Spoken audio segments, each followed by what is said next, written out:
Hi, I'm Lisa Leiter. In Chicago Business Today, cashing out on commercial property.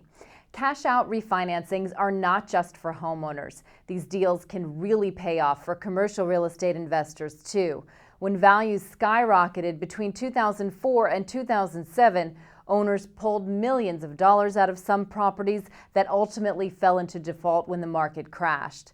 I sat down with Chris Carroll of Chicago-based mortgage brokerage Cohen Financial to talk more about these boom-era refinancings and where they stand now. So Chris, commercial real estate investors found a bunch of lenders who were willing to refinance their properties at values higher than they initially had. They pay off the old loan, they pocket the difference. Now that values have dropped, the lenders are holding the bag. How big of a problem is this for lenders right now? It's a very big problem, and it happened for a multitude of reasons, some of which were greed, but more often than not, developers used proceeds to help do their next deal.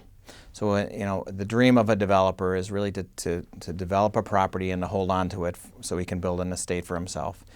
It takes a long time to get there. And in times like we just went through, refinancing assets allows developers the opportunity to take money and finance into their next deal. Okay, and some of the properties mentioned in Albie Galoon's story in this week's print edition of Crain's, the Hotel Indigo, the Hotel Burnham, the National Plaza, the Office Park out in Schaumburg, all of those hit with foreclosure lawsuits. Now, were those refinancings bad moves for the owners, or do they end up cashing out at the right time? I can't speak to them individually, but those are pretty good borrowers generally. And the times like we're having right now, values are way down.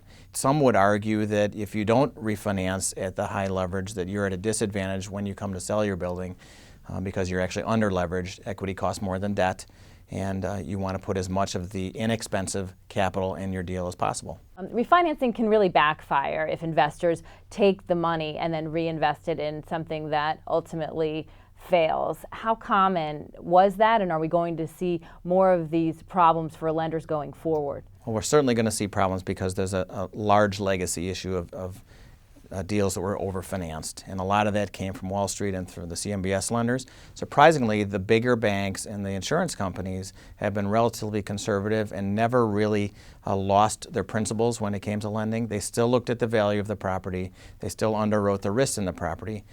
Where everything went awry was when the feeding frenzy started with the CMBS lenders, and they started tripping over each other to put money out more and more up into the 90 to 95% leverage point. It wasn't feasible. Sure, and CMBS, commercial mortgage-backed securities, for anybody who doesn't Correct. know. Okay, Right. Are lenders going forward going to be much more skittish about making the types of cash-out refinancing deals that were written about in Albie's story? Yeah, I think you'll still see cash-out refinances, but they'll be done under a context of what is my ultimate value, and most lenders will want to make sure that there's an adequate amount of equity left in the deal. A lot of buyers bought all cash in the last 2 years, and it is prudent for them to put a moderate amount of debt on their assets.